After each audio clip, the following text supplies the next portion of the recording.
Pada suatu malam, Gessie itu masuk ke dalam peti mayat seorang remaja dan dia tidur guys di dalam peti bersama sang mayat sambil menyayang-nyayang si mayat guys. Hai guys, assalamualaikum warahmatullahi wabarakatuh. Thank you ya guys sudah nonton video aku lagi. Today guys, aku akan bahas soal John Wayne Gacy the Killer Clown. Tonton sampai habis ya guys.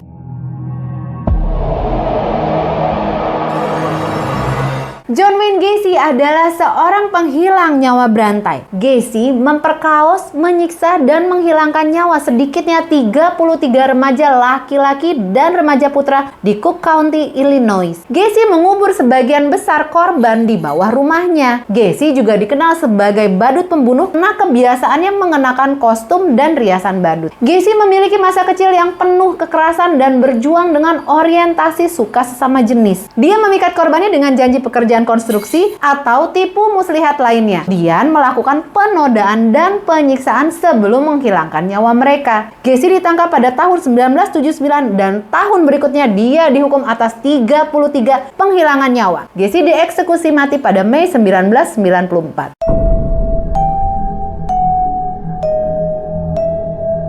John Wayne Gacy lahir pada 17 Maret 1942 di Chicago dari pasangan John Stanley Gacy dan Marion Elaine Robinson. Ayahnya ini adalah seorang masinis bengkel mobil dan veteran Perang Dunia I yang berjuang melawan alkoholisme. Ayahnya Gacy ini sering melakukan kekerasan fisik kepada istri dan anak-anaknya. Selain kekerasan fisik, sang ayah juga melakukan kekerasan verbal guys. Dia meremehkan Gacy dengan menyebutnya bodoh, lemah, banci, selalu membandingkannya dengan kedua saudara perempuannya. Walaupun ayahnya seperti ini, Gacy ini tuh tetap sayang guys sama ayahnya. Di usia 8 tahun, seorang teman ayah Gacy melakukan penodaan kepada Gacy. Dan Gacy itu nggak berani guys mengatakan kepada orang tuanya. Karena dia takut sang ayah itu malah jadi nyalahin dia. Gacy ini adalah seorang anak yang penyakitan, kelebihan berat badan dan tidak terkoordinasi. Gacy tidak bisa dalam bidang olahraga atau bergaul dengan teman sebayanya. Dia tuh terasing di sekolah dan sering dibully karena bentuk badannya guys. Gacy juga memiliki penyakit jantung bawaan yang menyebabkan dia sering mengalami kejang dan pingsan.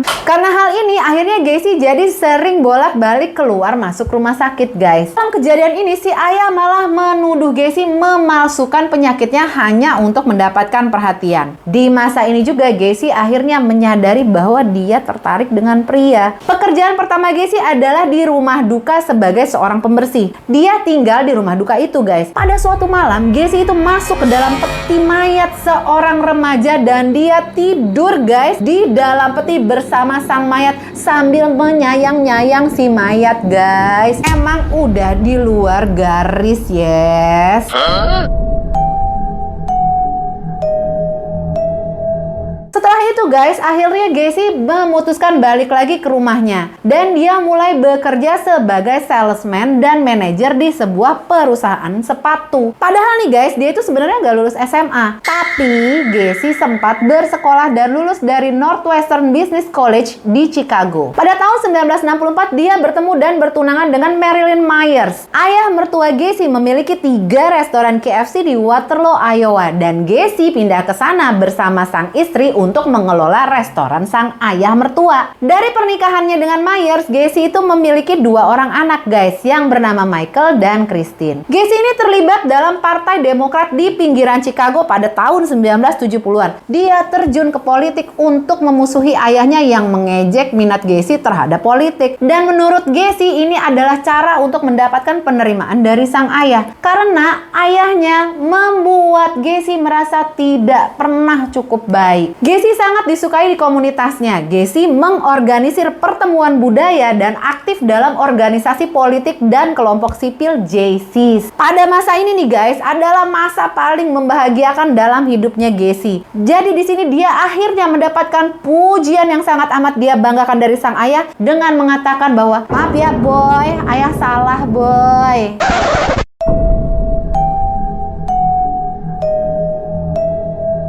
Gacy juga adalah anggota klub badut Jolly Joker di wilayah Chicago yang sering tampil di pesta anak-anak, penggalangan dana amal, dan acara lainnya. Dia dikenal dengan nama Pogo the Clown atau Patches the Clown. Tahun-tahun kemudian, selama percakapannya dengan detektif saat dia berada di bawah pengawasan polisi, Gacy membahas pekerjaannya sebagai badut dengan mengatakan, badut bisa lolos dari penghilangan nyawa. Tahun 1967, Gacy mulai melakukan penodaan terhadap karyawan laki-laki remaja dari restoran yang ia kelola. Gacy membuka klub di basement rumahnya, di mana ia mengizinkan karyawan untuk minum alkohol sebelum ia melakukan hubungan terhadap mereka. Pada bulan Maret 1968, dua anak laki-laki menuduhnya melakukan penyerangan kepada mereka. Dia membantah keras tuduhan tersebut, dan beberapa anggota masyarakat mempercayainya. Gacy mengaku tidak bersalah, tetapi nih guys ya, pada bulan Agustus dia membayar seorang pemuda untuk melakukan serangan fisik kepada salah satu penuduhnya untuk mencegah anak tersebut bersaksi melawan dia. Pemuda bayaran tersebut kemudian ditangkap dan mengaku. Gacy pun akhirnya ditahan nih guys. Pada tanggal 3 Desember 1968, Gacy didakwa atas perbuatan dosomi dan dijatuhkan hukuman 10 tahun di Lembaga Pemasyarakatan Negara bagian Iowa. Gacy kemudian dibebaskan karena perilaku yang baik pada tanggal 18 Juni 1970. Karena kasus ini, istrinya akhirnya menceraikan Gacy dan menerima hak asuh penuh atas anak-anak mereka. Nah, Gacy ini kan akhirnya ditangkap lagi nih guys pada tahun berikutnya setelah remaja lain mengklaim bahwa dia membujuk ke dalam mobilnya dan akan mengantar ke rumahnya, di mana Gacy mencoba memaksanya melakukan hubungan sesama jenis. Tuduhan tersebut akhirnya dibatalkan guys, karena anak laki-laki ini tidak hadir dalam persidangan. Pada tahun 1971, Gacy memulai bisnis konstruksi bernama Kontraktor PDM yang berkembang pesat dan sukses secara finansial guys. Juga pada tahun itu nih guys, Gacy itu bertunangan dengan Carol Hoff yang dia kencani sebentar di sekolah menengah. Akhirnya nih guys, keduanya menikah pada tahun 1972 dan berpisah di tahun 1976.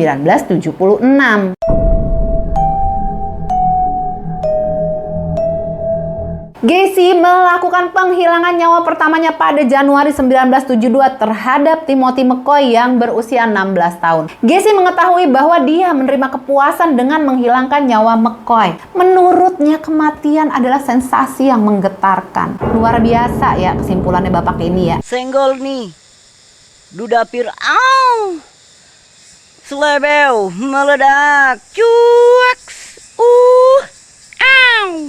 McCoy merupakan korban pertama yang dikuburkan di ruangan merangkak. Dan akhirnya sebagian besar korban Gacy dikuburkan di ruangan merangkak ini guys. Di ruang merangkak Gacy mengubur 26 korbannya. Dan ketika ruang merangkak ini sudah penuh, akhirnya Gacy mengubur 4 korban lainnya di sekitar rumah. Dan 3 korban lain dibuang ke sungai.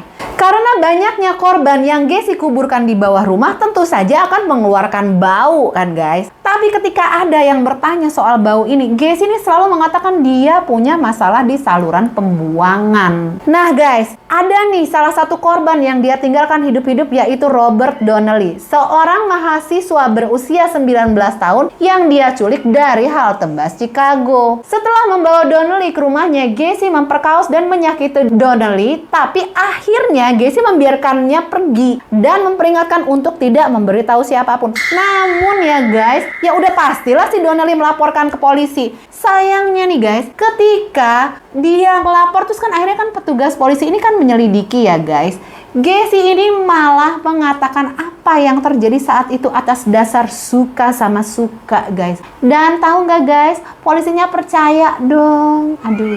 Gacy akhirnya nih guys ya membunuh korban lainnya 1 bulan kemudian. Ya kan, ya kan. Pada tahun 1978 ruang merangkak Gacy akhirnya sudah penuh dengan mayat dan dia mulai membuang korbannya di sungai Des Plaines dari jembatan di Interstate 55.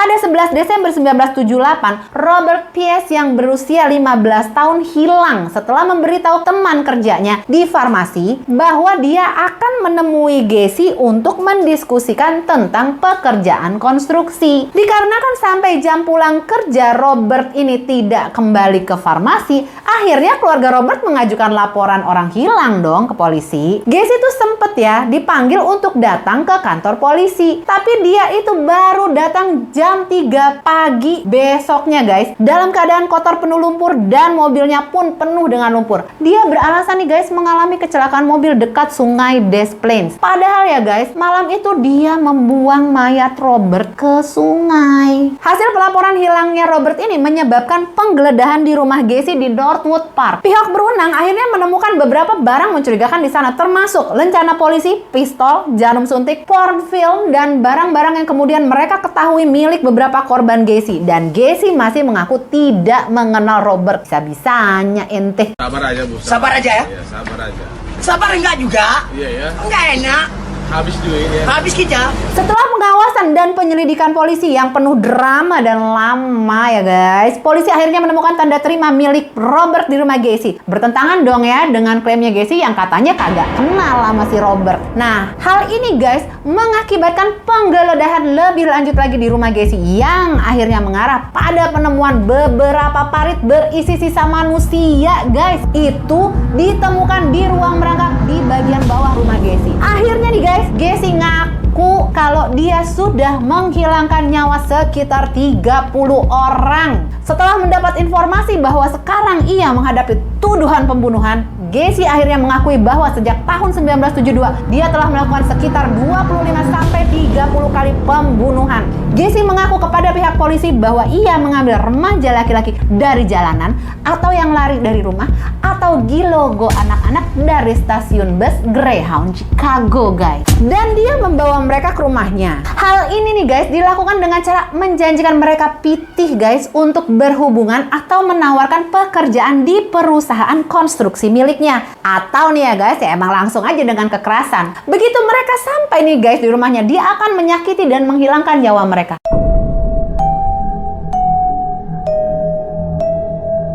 Pada tahun 1979, beberapa bulan setelah penangkapan Gacy, rumahnya di 8213 West Somerdale Avenue, Northwood Park, Illinois, dibongkar dalam upaya untuk menemukan lebih banyak lagi bukti. Di tahun berikutnya, rumah dan semua bangunan di properti itu akhirnya dibongkar guys, dan akhirnya sekarang sudah dibangun rumah baru di atas properti tersebut.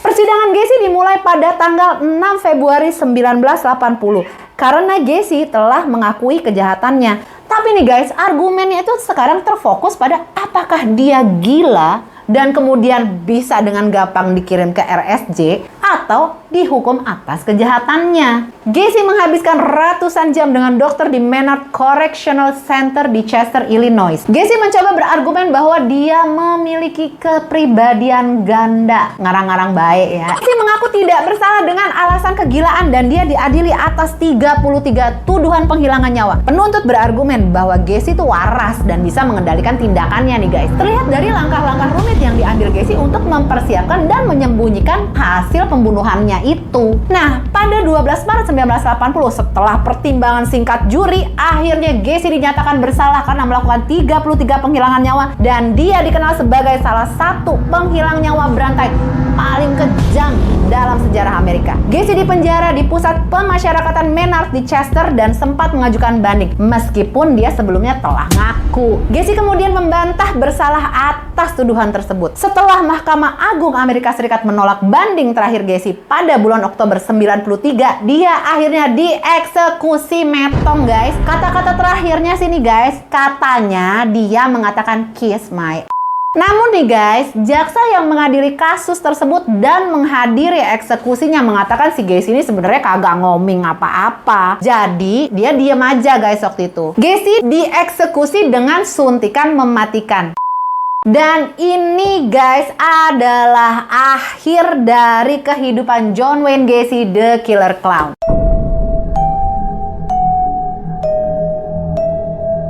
Pada tahun 1978 masih terdapat 8 korban yang tidak dapat diidentifikasi. Tapi nih guys, seiring perkembangan zaman, cara untuk mengenali korban pun berkembang ya guys, yaitu dengan menggunakan metode DNA. Pada November 2011, salah satu dari korban yang belum diidentifikasi akhirnya dikenali. Dia adalah William Bundy berusia 19 tahun. Lalu guys, pada bulan Juli 2017, satu korban lagi dikenali dengan nama James Jimmy Byron Hackinson yang berusia 16 tahun dan dia dilaporkan hilang sejak tahun 1976. Yang terakhir nih guys, setelah 45 tahun, akhirnya pada Oktober 2021, tes DNA mengidentifikasi korban Gacy lainnya sebagai Francis Wayne Alexander yang berusia 21 tahun yang juga menghilang pada tahun 1976. Masih ada 5 korban lagi yang belum bisa diidentifikasi until today. May all the victims rest in peace. Amen.